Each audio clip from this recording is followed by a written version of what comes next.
So in that moment, he raised his voice a little bit and he was leaning into the window. And then I heard the words, "I'm sorry, I cannot issue you the visa at the moment. Please try again." Something like that. So that was the sentence. And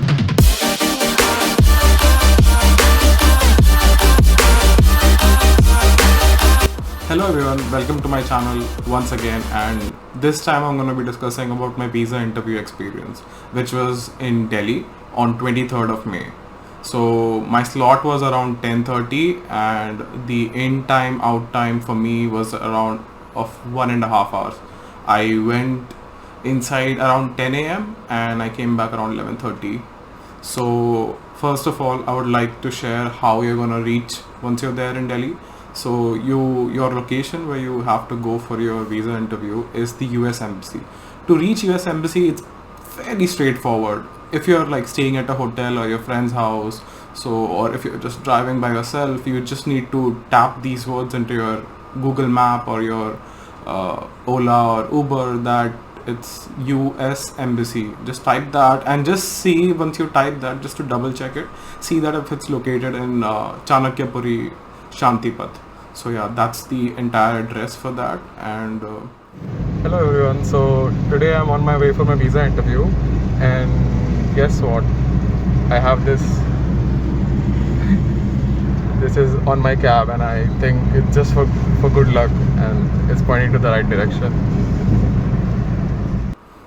Make sure that once you reach, you obviously there's no parking. You can't park your vehicle. You just have to stay there in person.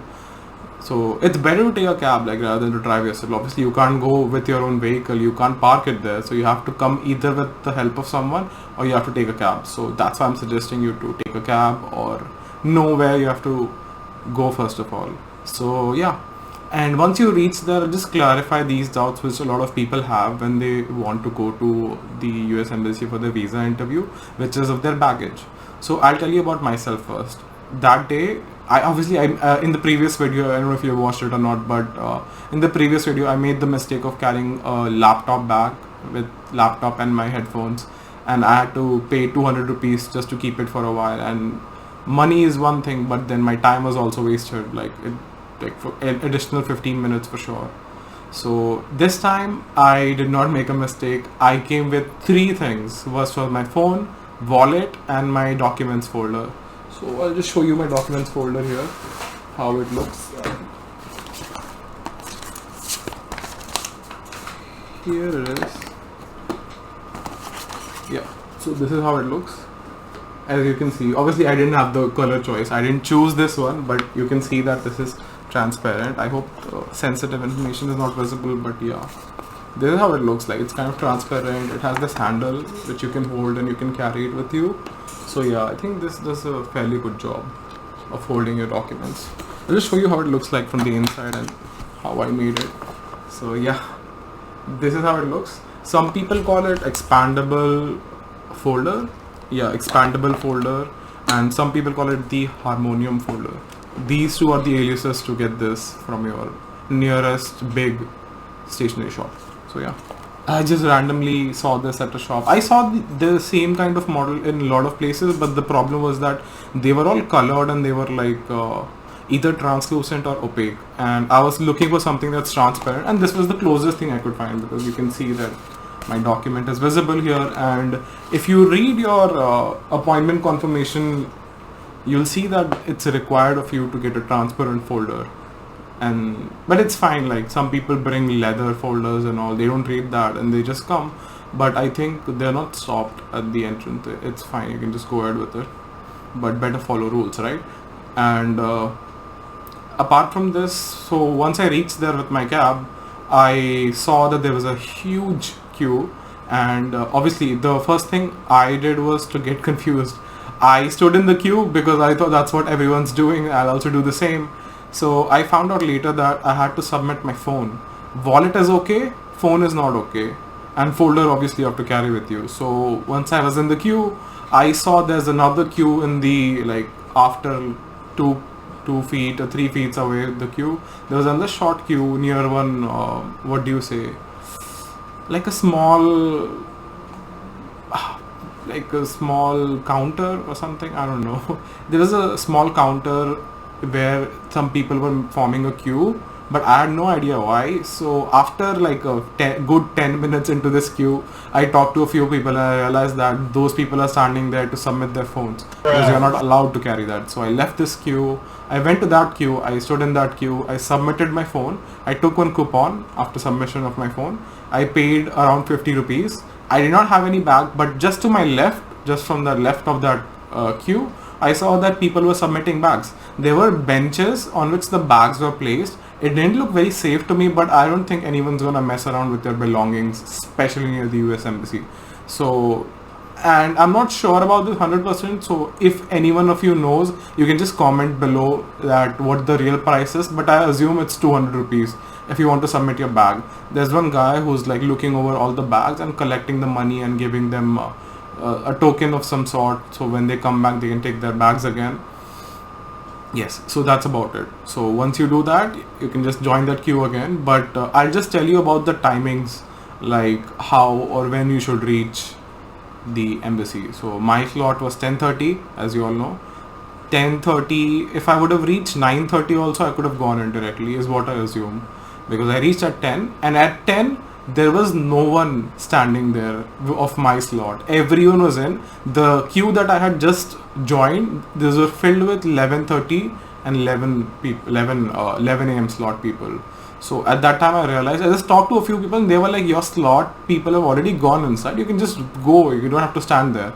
So I just like jumped a line and a rope and just went inside, and I realized that my slot people have already entered and they're just waiting for their turn. So I entered, and at the gate they check your passports. They check your passport. So take that passport out. That's all. Once you go through that, you will be going inside the embassy. There will be a gate.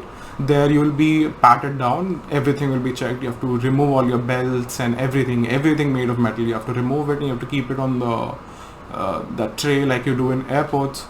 So once you do that, you go inside and there's no place to wear your belt and everything again. So my suggestion for guys is to, like, I don't know about girls, but for guys, take your stuff, take everything, take your folder, take your wallet, take your belt, and just go inside, take a right turn, and you'll see a washroom to the right again. Take one right and then take another right, like inside. There's a washroom and there's water there as well. Enter that washroom, keep your folder at the corner of that washroom, and just change into, yeah, like wear your belt again, basically, like wear your belt and like tidy yourself up, because there'll be a mirror and you'll be able to see your hair, and you'll be able to see if there are any wrinkles on your clothes and anything, So that's about it. That's once you're done, then you have to come back to the waiting hall. There'll be many queues, like 1, 2, 3, 4, 5. There are many queues and people are filling them completely. So you have to sit in any of those, and then you'll be called inside the embassy later once you finish waiting there. So at this point, I feel like it's a good time to discuss about the outfits. And that day I was wearing an ash gray suit with a blue tie, a royal blue tie, and a light blue shirt inside and trousers. So yeah, so that was my outfit. And obviously I'll just tell you this right now, that it's not mandatory to wear a suit. I'll give you a rough estimate of what people were wearing that day, only for guys. I'm gonna speak for guys, because for the women, they were obviously, they had a lot of options, and they were wearing suits, they were wearing trousers and shirts, and they were wearing some other things as well, which I cannot name at the moment. But yeah, so there were many options for females, but for us guys, we generally go with shirt and trousers. That was the most common thing that I saw, formal shirt and trousers, and a few people were wearing just jeans and shirt. So would not recommend that, but I would say that it doesn't affect your chances of getting the F1 visa, because what affects your chances is completely different. That's not your appearance or outfit, but that doesn't mean that you should take a step backwards in that department, because I did not do that personally. And 1 out of 10 people were wearing suits. It was not common, obviously. I just saw a few people around me wearing suits, but the most common thing was wearing a shirt and a trouser. So I think that's the minimum where you should be. Do not wear a casual shirt and jeans, don't do that, but do the minimum and wear your formals and come. So once you're done with that, that is another counter. I waited there for like 30 minutes, and then we were taken to the embassy. We went. I was the one at the front, and then I was just walking, and then I reached a very heavy door. So there was a clamp, and you press it, and then you go inside. There's another queue. There's a counter, which for some reason I thought was the visa interview, but it's not. It's Indian people checking your documentation again. So you go there and you give your documentation. They'll check it, like maybe your service receipt and your appointment letters, your visa appointment letters and stuff like that. So they'll check that, and then you have to go forward. And then there is the final waiting place, which is right behind the counters where the visa interview is actually happening. Obviously there are no pictures of that. Like, there is zero pictures, photography or videography of the entire experience. There is nothing. The moment you step even close to the US embassy, you're not allowed to take any pictures, you're not allowed to take any videos. But for the VAC, it's a public place, you can do that, there's no one stopping you. But yeah, so once you reach that, you will see all the counters in front of you. There are 3 rows of chairs, like it's like benches, and then there are more chairs beside you, right to your right side. So you will see a lot of counters. I think I didn't do a proper count, but then 9 to 21, maybe between 10 to 15 counters are there in front of you. And once you go through that, like that waiting, in that waiting, I'll just suggest you that do not look at other people. It'll break your confidence, it'll break your focus, and it won't be good for you, for sure. It was not good for me either. I was looking at people, I was seeing the rejections, I was seeing the approvals. Not a great idea, I'm telling you. So my counter was allotted to me after like 25 minutes. In the entire 2 waitings, obviously I talked to people sitting next to me.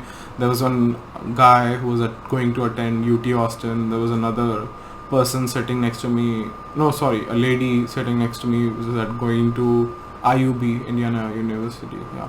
So after that, my turn came. I was asked to go to the counter 9, if I remember correctly.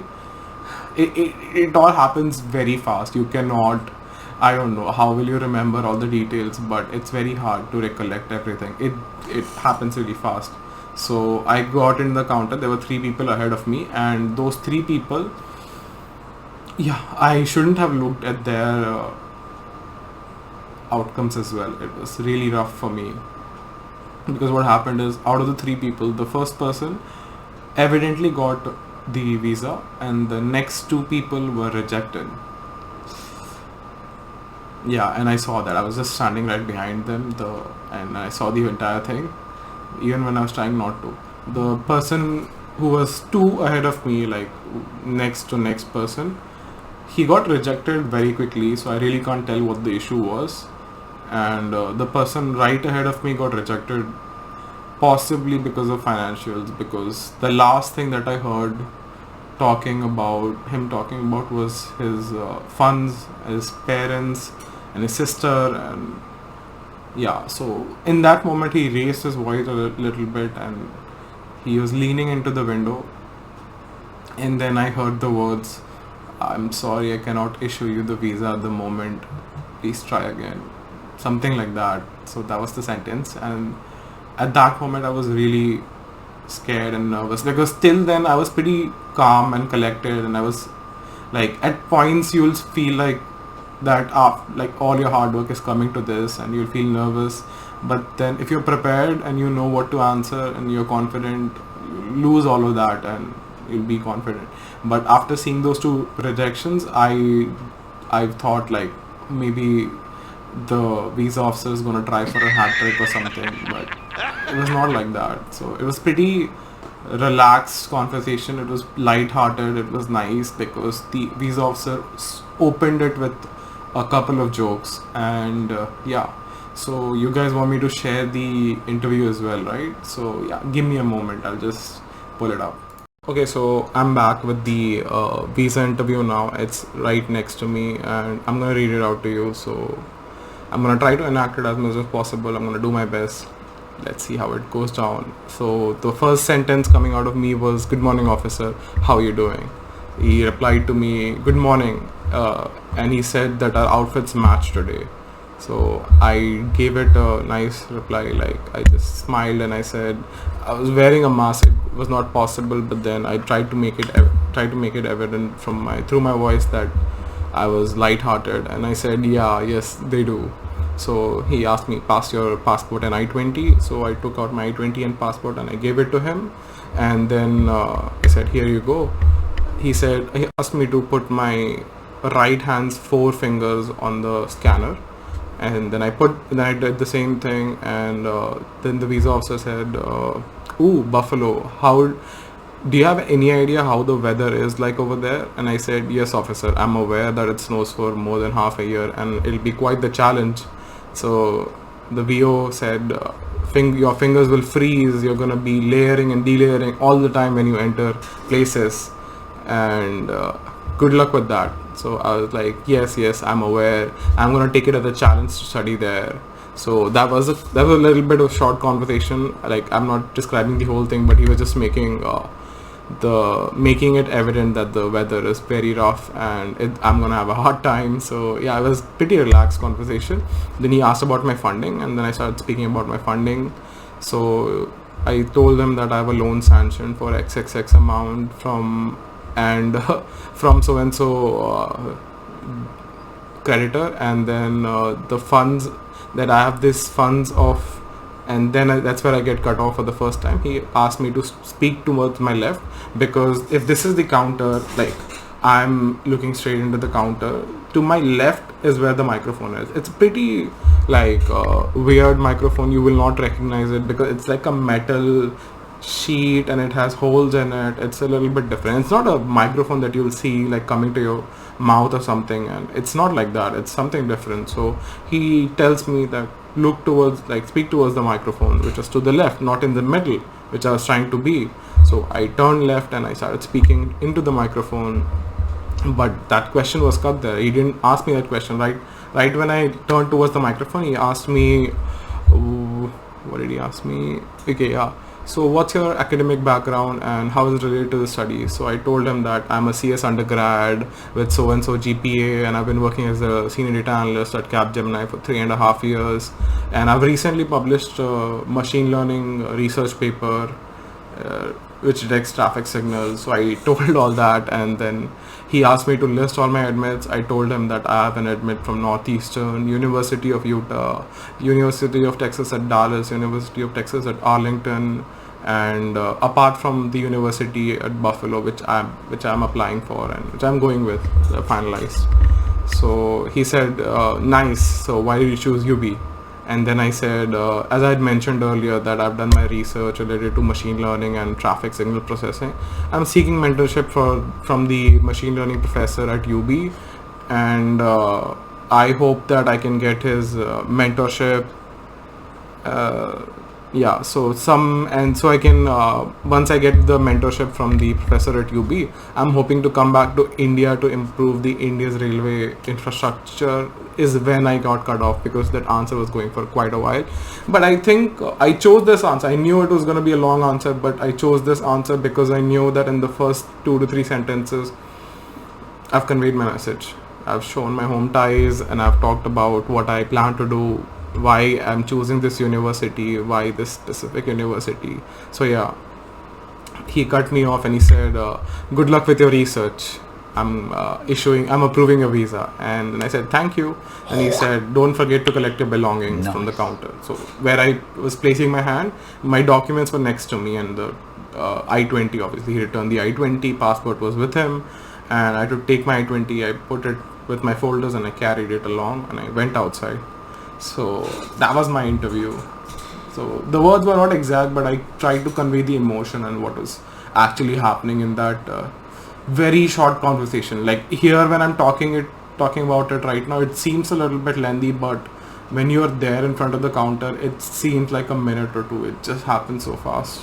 And I was very nervous because when I saw the rejections, I felt like I could be one of them. But once we started talking about the university at Buffalo and the snow and the outfit and everything, then I was relaxed a little bit. So a lot of people I've seen a lot of people talking about the outfit when you go to the visa interview. It doesn't matter, or it matters a lot, wear formals or anything. But everyone says that suits are not important, and I would agree with them that suits are not important. They're not mandatory. They're not anything. But if you have to take one tip from me, like one takeaway from my interview, is what I feel. Like, this is my opinion. This is not a rule. This is not a fact. This is my opinion. Personally, throughout the interview, I felt like because I was wearing a suit, I was dressed properly and everything. So I feel like because of that appearance which I portrayed to the visa officer, my interview went very easy. Like, it became very easy because I noticed that he didn't even listen. Like, I just told him about the education loan. I was going to talk about my funds, which was substantial, like, compared to the loans. Like, it was good enough. But I just realized that he did not care. He just cut me off and he went ahead with another questions. And I personally feel that it could have been because of the appearance. It could have been. I'm just saying that. Like, it's not mandatory to wear a suit or to wear something like that and go. But I would say that it does help you. It can help you. It can help you a little bit. It cannot help you as well, but it can help you at times. So yeah, try to think about that. That's just my advice to you from my experience. So if you're gonna listen to this video so far, you might as well take away something, right? And lastly, I would just like to share 3 tips from my experience.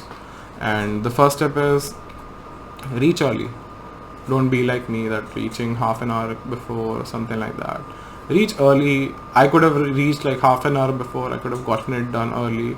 Obviously, it doesn't help your outcome, but then you get to know your result earlier than what you're intended. Like, your slot is 10:30. You can get your results by 10 itself. You can enter and you can reach the embassy by that time. So apart from that, the second tip that I want to share is that, which is the most important tip out of everything, is do not focus on other people. Do not look at them. And there are 3 points, like three intersections of your entire experience where you have to avoid them. First is when you're entering the embassy, when you're getting your passport checked, when you're entering the embassy, you'll see people coming out. So they will have smiles, they will have a sad face. Please do not look at them.